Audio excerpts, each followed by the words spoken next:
अब हम पढ़ने वाले हैं रेसिस्ट क्राइटेरिया के बारे में।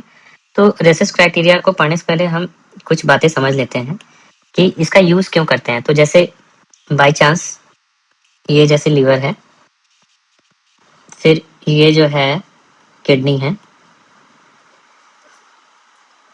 ये जो है लिम्फ नोड है।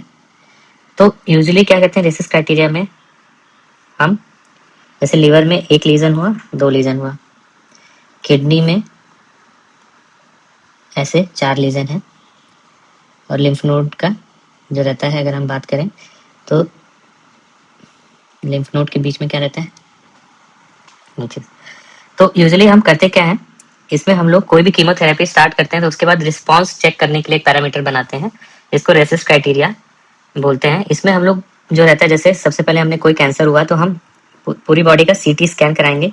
सीटी स्कैन तो इसी के बेसिस पे, पेट वेट से नहीं देखते हैं, सीटी स्कैन कराते हैं। तो हम हर ऑर्गन में मैक्सिमम 2 लीजन्स सेलेक्ट कर सकते हैं। जैसे किडनी है, हमने चूज किया कि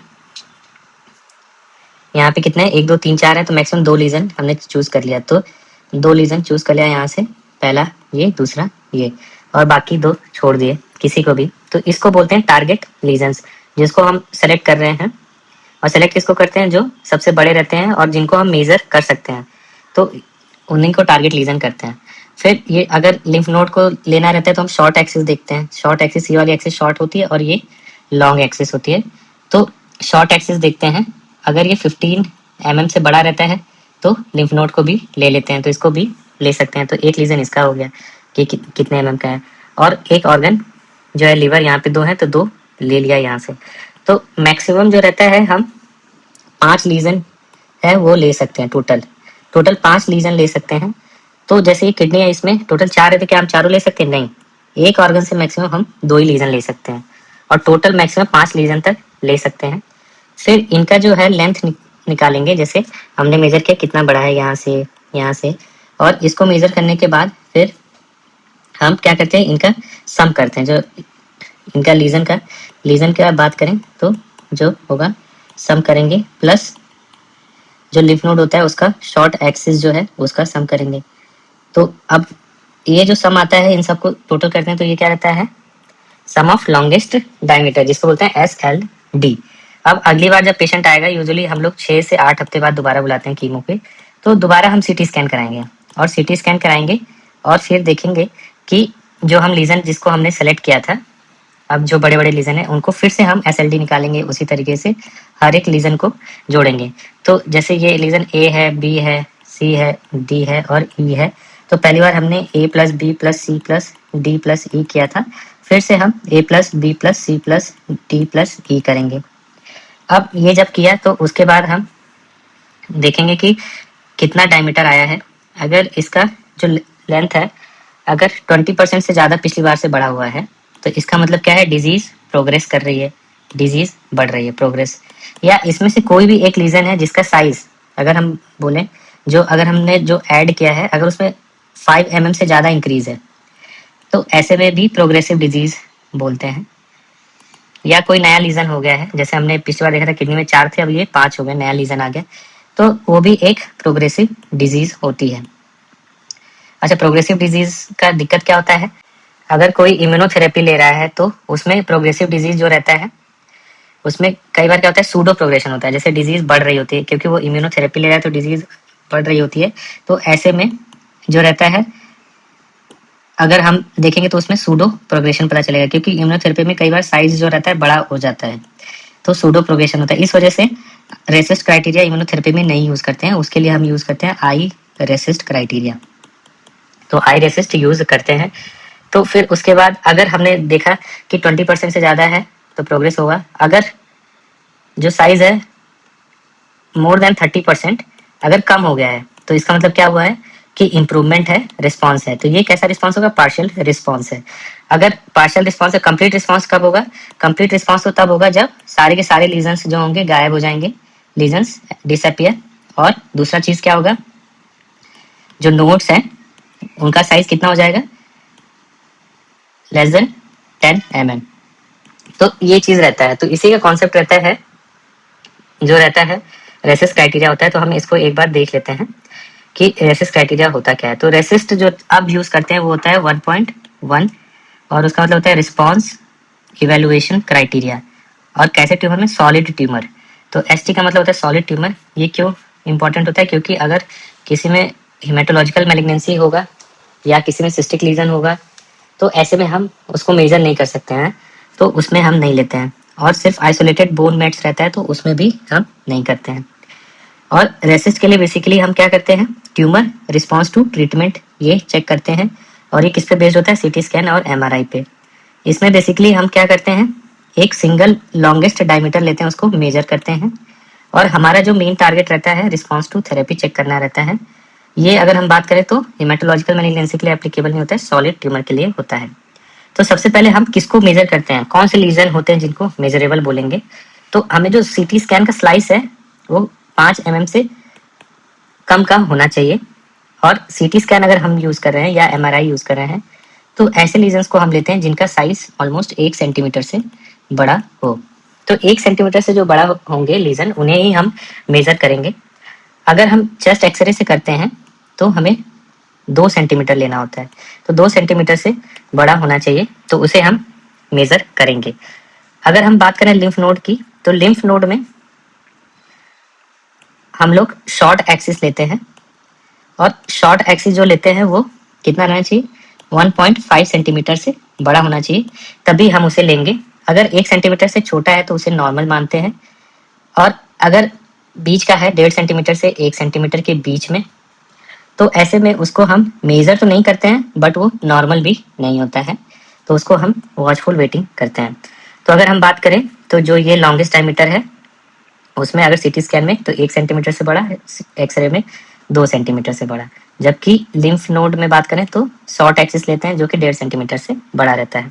फिर कुछ ऐसे लीजन्स होते हैं जो मेजरेबल नहीं होते हैं बट रिस्पॉन्स जो रहता है शो करते हैं। जैसे किसी पेशेंट को असाइटिस है, अगर वो रिजॉल्व हो रहा है तो इसका मतलब क्या है कि रिस्पॉन्स शो कर रहा है, बट इसको हम मेजर नहीं कर सकते हैं। तो ये असाइटिस हो गया, प्लूरल इफ्यूजन हो गया, या कोई पेरिटोनियल डिजीज है, तो ये सारे लीजन को हम मेजर नहीं कर सकते हैं।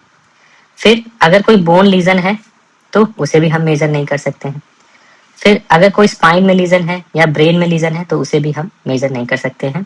और कोई सिस्टिक लीजन है तो उसे भी मेजर नहीं कर सकते हैं। तो अगर हम बात करें शॉर्ट एक्सिस क्या होता है लिम्फ नोड में, तो अगर लिम्फ नोड अगर देखें तो ऐसे ओवल शेप का होता है। और इसमें जैसे ही कैंसर होता है, मैलिग्नेंसी होती है, तो ये शॉर्ट एक्सिस बढ़ने लगता है। बढ़ने लगता है तो ये क्या हो जाता है, ओवल से राउंड हो जाता है। तो यूजुअली हम देख सकते हैं कि हाइलम जो ये लॉन्ग एक्सिस हम देख रहे हैं तो इसके बीच में क्या आ रहा है, हाइलम आ रहा है। तो इसकी वजह से क्या होगा कि अगर हम लॉन्ग एक्सिस मेजर करेंगे तो वो वेरी करेगा, इसलिए हम शॉर्ट एक्सिस लेते हैं क्योंकि ये रिप्रोड्यूसिबल होता है। ये एरिया जो है खाली है ये रिप्रोड्यूसिबल होता है। ये जो नोड का ओरिएंटेशन है उससे कम अफेक्टेड हो जाता है। और ये एक बेटर प्रेडिक्टर होता है मैलिग्नेंसी का, क्योंकि शॉर्ट एक्सिस जो रहता है वो राउंडेड बन जाएगा। यहाँ पे मैलिग्नेंस सेल्स इन्फिल्ट्रेट करते हैं तो राउंडेड बन जाता है, तो शॉर्ट एक्सिस लेते हैं। अब बात करते हैं हमने सबसे पहले क्या डिफाइन किया कि हम कौन से लीजन मेजर करेंगे, कौन से मेजर नहीं करेंगे। अब आगे बात करते हैं टारगेट और नॉन टारगेट लीजन का। तो टारगेट और नॉन टारगेट लीजन का मतलब ये होता है कि जिसको हम स्टडी के लिए ले रहे हैं। तो जिन लीजन को हम मेजर कर सकते हैं वो सारे के सारे लीजन टारगेट लीजन होते हैं। तो लेते कैसे हैं, जैसा डिस्कस किया था कि मैक्सिमम हमें 5 लीजन लेकर स्टडी करनी रहती है। पहले जो 10 लीजन लेते थे बहुत कम्बरसम प्रोसीजर होता था, अब उसको 5 कर दिया गया है। और एक ऑर्गन में मैक्सिमम 2 ही लेना है, इससे ज्यादा नहीं लेना रहता है। फिर पहली बार जब हम सिटी स्कैन कराते हैं तो सबका डायमीटर जो है सम ऑफ लॉन्गेस्ट डायमीटर ले लेंगे। और नॉन टारगेट लीजन क्या होता है कि जो बचे हुए लीजन हैं उनको भी हम देखते हैं बट मेजर नहीं करते हैं, तो नॉन टारगेट लीजन होते हैं। जैसे एसाइटिस हो गया, या अगर 5 लीजन्स हैं तो उसमें से जो 2 छूट गए तो वो नॉन मेजरेबल है, तो वो सारे लीजन्स नॉन टारगेट लीजन्स होते हैं। तो फिर हम उसमें रिस्पॉन्स चेक करते हैं। अगर सारे के सारे टारगेट लीजन्स डिसअपियर हो गए तो इसका मतलब क्या है, कंप्लीट रिस्पॉन्स है। और लिम्फ नोड का साइज कितने से कम हो गया, 1 सेंटीमीटर से कम हो गया, तो कंप्लीट रिस्पॉन्स है। पार्शियल रिस्पॉन्स क्या होता है, पार्शियल रिस्पॉन्स जो रहता है अगर हम बात करें तो अगर जो सम ऑफ लॉन्गेस्ट डायमीटर हम निकाल रहे हैं अगर उसमें 30% से ज्यादा कम हो गया है तो इसका मतलब क्या है, पार्शियल रिस्पॉन्स है। अगर प्रोग्रेसिव डिजीज का बोलते हैं, अगर जो सम ऑफ लॉन्गेस्ट डायमीटर है उसका 20% अगर इंक्रीज हुआ है लेंथ में, तो उसको बोलेंगे प्रोग्रेसिव डिजीज। और अगर एब्सोल्यूट इंक्रीज 5 mm से ज़्यादा है तो ऐसे में भी हम प्रोग्रेसिव डिजीज बोलते हैं, या कोई न्यू लीजन आ रहा है तो प्रोग्रेसिव डिजीज बोलते हैं। डिजीज को स्टेबल कब बोलेंगे? जब प्रोग्रेसिव डिजीज और पार्शियल रिस्पॉन्स के बीच में होगा डिजीज, तो उसको क्या बोलेंगे? स्टेबल डिजीज होगा। तो इसमें ना साइज बढ़ रहा है ना घट रहा है, तो ऐसे में क्या बोलेंगे? Stable disease. फिर अब हम बात करते हैं नॉन टारगेट लीजन का रिस्पॉन्स देखते हैं। तो नॉन टारगेट में क्या होता है? कंप्लीट रिस्पॉन्स का ऐसे बोलते हैं जब सारे के सारे नॉन टारगेट लीजन्स गायब हो जाते हैं। और अगर non complete response non progressive disease कब बोलेंगे? जब डिजीज बना हुआ है, परसिस्टेंट है, तो non complete response non progressive, इसमें स्टेबल वर्ड यूज नहीं कर रहे हैं। और अगर हम बात करें प्रोग्रेसिव डिजीज, तो इसमें अगर कोई न्यू लीजन्स है या अनइक्विवोकल प्रोग्रेशन है तो ऐसे केस में प्रोग्रेसिव डिजीज बोलते हैं। तो न्यू लीजन क्या होता है? न्यू लीजन वो होता है जो प्रोग्रेसिव डिजीज बताता है। तो ये हमें सबसे पहले चेक करना होता है कि कोई आर्टिफैक्ट नहीं है और ये अनइक्विवोकल होता है। अगर हम बात करें तो एफडीजी पेट जो रहता है उसको हम यूज नहीं करते हैं, हम लोग बेसिकली सीटी यूज करते हैं। तो प्रोग्रेसिव जो डिजीज होता है उसको हमने सीटी पे ही कंफर्म करते हैं। लिम्फ नोड का हमने रूल देख लिया कि वो शॉर्ट एक्सिस में ही मेजर करते हैं। स्पेशल सिचुएशन की बात करें तो बोन लीजन्स, अगर बोन में लीजन्स हैं तो हम तभी मेजर करेंगे जब उसमें सॉफ्ट टिश्यू कंपोनेंट का साइज कितना है? 1 सेंटीमीटर से बड़ा है। तो 1 सेंटीमीटर से बड़ा है तो ऐसे में हम बोन लीजन्स को ले सकते हैं। तो अगर हम बात करें सिस्टिक लीजन्स को, तो सिस्टिक लीजन्स को हम अवॉइड करते हैं, यूजुअली नहीं लेते हैं। उसी तरीके से नेक्रोसिस जो रहता है उनको भी नहीं लेते हैं। अगर नेक्रोसिस चेंजेस आ रहा है तो उसको नहीं लेना है। और जो कोई भी चीज़ कंफर्म करना है तो सीटी स्कैन और एमआरआई से कंफर्म करते हैं। फॉलो अप कैसे करते हैं? टिपिकली 6 to 8 वीक्स पर फॉलो अप करते हैं। तो लिमिटेशन क्या होता है? लिमिटेशन यही कि इम्यूनोथेरेपी के केस में हम लोग नहीं यूज़ कर सकते हैं, उसमें हम लोग आई रेसिस्ट क्राइटेरिया यूज़ करते हैं। अगर सिर्फ बोन ओनली डिजीज होगा, कोई सॉफ्ट कंपोनेंट नहीं होगा तो उसमें भी नहीं यूज़ कर पाएंगे। सिस्टिक ट्यूमर्स में नहीं यूज़ कर पाएंगे। लिम्फोमा के केस में नहीं यूज़ कर पाएंगे। कोई पोस्ट ऑपरेटिव रेजिडुअल होगा तो उसमें भी नहीं यूज़ कर पाएंगे। और सूडो प्रोग्रेशन जो कि इम्यून थेरेपी से होता है वो भी एक लिमिटेशन है।